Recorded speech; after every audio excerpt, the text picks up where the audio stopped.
कंस के कपड़े उतार उतार करके सब ग्वाल बाल और ठाकुर जी ने पहन लिए। स्थिति ये हो गई कि बिना झाड़ू के ही सड़क साफ हो रही है।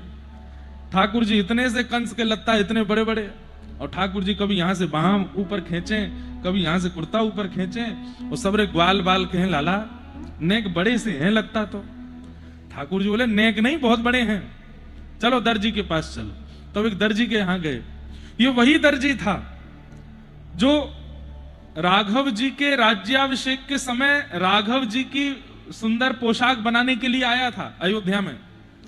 लेकिन सब द्वारपालों ने और सब सेनाओं ने इसको कह दिया कि तू भाई नाप ले जा राघव जी का, लेकिन स्पर्श मत करना उनके अंग का।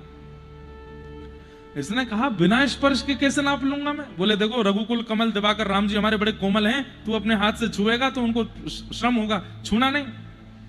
और दो तलवार वाले उसके गर्दन पर तलवार रख के उससे नाप लिबा रहा है। वो दूर दूर से नाप ले रहा था और रोए जा रहा था। परमात्मा के इतने सन्मुख आकर के भी स्पर्श नहीं कर पा रहा। दूर से ही कमर का नाप लेवे, दूर से ही चरणों का नाप लेवे, गले का नाप। ठाकुर जी इतने भावुक हो गए। ठाकुर जी ने उसको कहा सुन, द्वापर में तू फिर दर्जी बनेगा और मैं कृष्ण बनूंगा, और तब अब तो तू आया मेरे पास, तब मैं आऊंगा तेरे यहां, तब तू खूब उमड़ घुमड़ के जहां जहां स्पर्श करना हो सब कर लेना।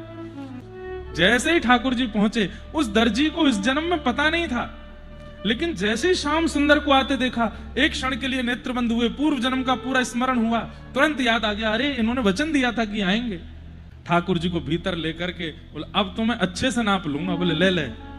और महाराज कभी कमर पकड़े ठाकुर जी की, कभी हाथ पकड़े ठाकुर, कभी चरण पकड़े, और पकड़ करके रोवे, ग्वाल बाल के नाप ले रो है, अरे तू नाप ले रो कि हमारे लाला के रोम कूपन में घुसवा चारो है, अरे नाप ले जल्दी कर।